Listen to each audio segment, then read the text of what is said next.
नमस्कार मित्रों। आज मैं आप लोगों के लिए एक बहुत ज़्यादा महत्वपूर्ण वीडियो लेकर के आई हूँ अपने YouTube चैनल के माध्यम से, सनातन धर्मा डायरीज़ के माध्यम से। भगवान कृष्ण अपने द्वारिका नगरी में बैठे हुए थे, तभी उनके सखा आते हैं और उनसे पूछते हैं कि हे केशव, मैं अपने घर में कौन से वृक्ष लगाऊं, कौन से वृक्ष घर पे लगाना शुभ होता है, कृपया करके आप मुझे समझाएं। तब भगवान कृष्ण कहते हैं कि हे मित्र, तुमने आज यह प्रश्न संपूर्ण सृष्टि के कल्याण के लिए किया हुआ है और तुमने जो भी यह प्रश्न किया है वह मैं एक कहानी के माध्यम से सुनाऊंगा। जो भी व्यक्ति इस कहानी को पूर्ण रूप से सुनेगा उसके घर में निर्धनता दूर होगी और दरिद्रता भी दूर होगी। उसके जीवन में सदैव के लिए माँ लक्ष्मी का वास हो जाएगा। तब केशव के मित्र कहते हैं कि कृपया करके केशव, आप मुझे यह कहानी सुनाना प्रारंभ करिए। तभी केशव कहानी को सुनाना प्रारंभ करते हैं कि एक नगर में एक वैश्य रहा करता था। वह बहुत धनवान था। उसके घर में कभी भी कोई भी धन की कोई कमी नहीं थी, परंतु उसकी जो पत्नी थी, एक दिन उसने अनजाने में ही वह अपने द्वार पे कुछ पेड़ पौधे लगाए जो कि घर के लिए एक अशुभ माने जाते हैं। इस बात का उसको जरा सा भी अंदाज़ा नहीं था कि वह जो पौधे लगा रही है वह बिल्कुल भी शुभ नहीं है घर के लिए, परंतु उसको इस बात का ज्ञात ही नहीं था। पौधे लगाने के बाद कुछ समय बाद धीरे धीरे उनकी आर्थिक स्थिति बहुत खराब होने लगती है, व्यापार में घाटा होने लगता है। तभी दोनों पति पत्नी में बहुत झगड़ा भी होने लगता है, क्योंकि घर में अन्न का एक दाना भी नहीं था और कुछ भी खाने के लिए भी नहीं हुआ करता था। इस कारण से पत्नी और पति में बहुत लड़ाई झगड़ा हुआ करता था। इधर पत्नी कहती थी जाओ काम ढूंढो, पति इधर उधर घूमता था, परंतु उससे कुछ भी काम नहीं मिलता था, तो वह अपने घर आकर के उदास लेट जाया करता था। ऐसे ही समय बीतता है। एक दिन के द्वार में एक दिव्य महात्मा आते हैं और उससे कैसे हैं वृषभ से कहते हैं कि तुम्हारे घर में क्या मैं एक रात्रि का विश्राम कर सकता हूँ। तब वह कहता है कि हाँ महात्मा, आप मेरे घर में एक रात्रि के लिए विश्राम कर सकते हैं, मुझे कोई भी दिक्कत नहीं होगी। तभी वह महात्मा अंदर जाते हैं और एक रात्रि में उनके विश्राम के लिए जगह बना दी जाती है।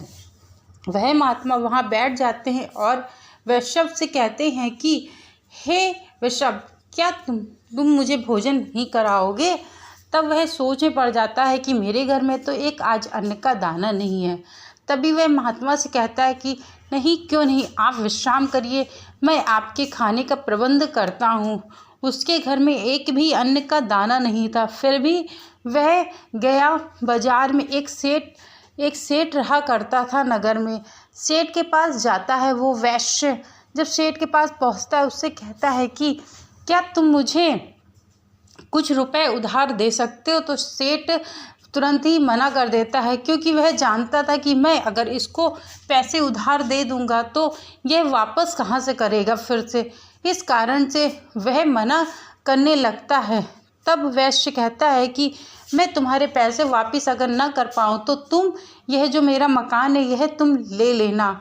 तो सेठ कहता है कि सोच लो एक बार फिर से, तुमने अपने मुख से कहा हुआ है। तो फिर वैश्य कहता है कि हाँ, मैंने अपने मुख से कहा है, आप मेरा मकान ले लीजिएगा यदि मैं आपके ये पैसे चुका ना पाऊँ। तभी वो जो सेठ होता है वह वैश्य को पैसे दे देता है। जैसे ही वैश्य को पैसे मिलते हैं तो वह जल्दी से बाजार जाके पूरी खाने की सामग्री लेके आता है। चावल, दाल, आटा, दूध, घी, चीनी सब चीज़ लेके आता है और अपनी पत्नी को देता है। कहता है कि महात्मा के लिए तुम भोजन बनाना प्रारंभ करो।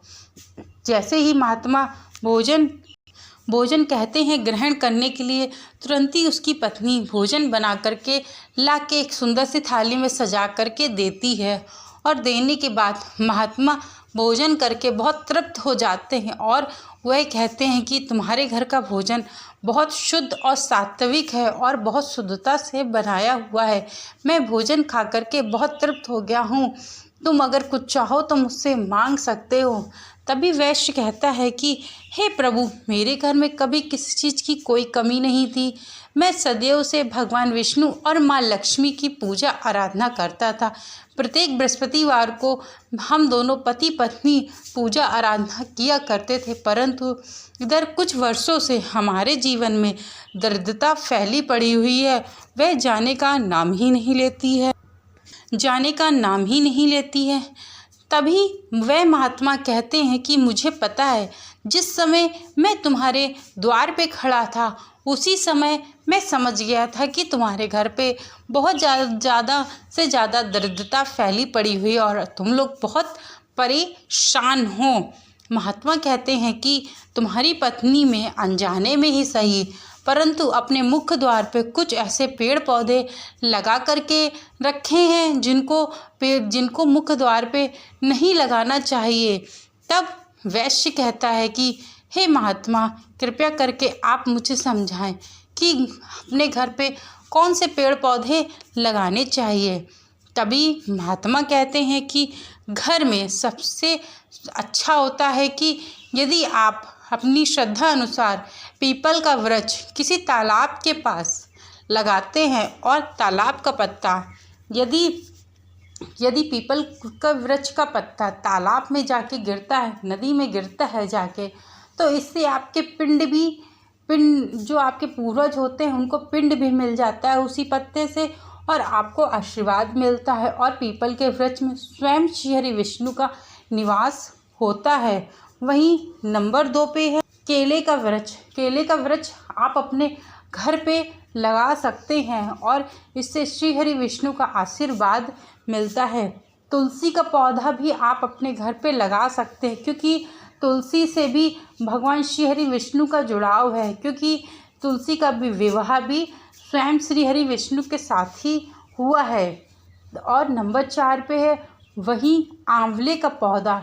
यदि कोई व्यक्ति आंवले का पौधा अपने घर पे लगाता है और एकादशी के दिन वह व्यक्ति आंवले के वृक्ष की पूजा करता है या उसे कहीं से भी आंवले का जो फल होता है वह मिल जाता है, तो उसको खाने मात्र से कोटि जो पाप होते हैं वह अपने आप ही कट जाते हैं और उसे बहुत ज़्यादा धन की प्राप्ति भी होती है। वही है अशोक का पौधा भी घर के बाहर लगाना बहुत शुभ माना जाता है। यदि कोई व्यक्ति अशोक का पौधा अपने मुख्य द्वार के पास लगाता है तो उसके जीवन में कभी भी कोई भी कष्ट नहीं आता है और उसके जीवन में सदैव के लिए माँ लक्ष्मी स्वयं निवास करती हैं, क्योंकि जो सीता मैया थी वह अशोक वाटिका में स्वयं अशोक के वृक्ष के नीचे ही बैठी हुई थी। इस कारण से माँ सीता ने अशोक के वृक्ष को आशीर्वाद दिया था, यदि कोई व्यक्ति तुम्हारे पेड़ को अपने मुख्य द्वार पे लगाएगा तो उसके जीवन में सदैव के लिए माँ लक्ष्मी की कमी नहीं रहेगी, कभी भी धन की कोई कमी नहीं रहेगी। वही जामुन का पौधा, यदि कोई व्यक्ति अपने घर के मुख्य द्वार पे जामुन का पौधा लगाता है तो इस जामुन के पौधे लगाने से उसको बहुत ज़्यादा बेटी की चाह होती है, कन्या की चाह होती है, तो उसके घर में कन्या पैदा होती है। और किन पौधों को भूल करके भी नहीं लगाना चाहिए, कांटेदार वृक्षों को, जैसे कि बेर का पौधा कभी भी अपने घर पर नहीं लगाना चाहिए, क्योंकि कभी भी कांटेदार वृक्ष अपने घर पे नहीं लगाना चाहिए। इससे आपके घर में केवल नकारात्मकता का वास होता है और धन हानि भी होती है। मिर्ची का पौधा कभी भी अपने घर पे नहीं लगाना चाहिए। इससे भी आपके घर में नकारात्मकता और बीमारियां विराजमान होती है और माँ लक्ष्मी स्वयं हो जाती हैं रुष्ट। और वहीं पे एलोवेरा का पौधा कांटेदार होता है, उसको कभी भी भूल करके अपने घर पे नहीं लगाना चाहिए। कहा जाता है कि बेल का पौधा अपने घर में लगाना चाहिए, वो भी मुख्य द्वार पर लगाना चाहिए, क्योंकि बेल के पौधे में स्वयं भोलेनाथ का निवास होता है और जो गुलाब का पौधा होता है उसमें स्वयं माता पार्वती का निवास होता है। तो गुलाब का पौधा और बेल का पौधा दोनों को पास में रख के ही लगाना चाहिए।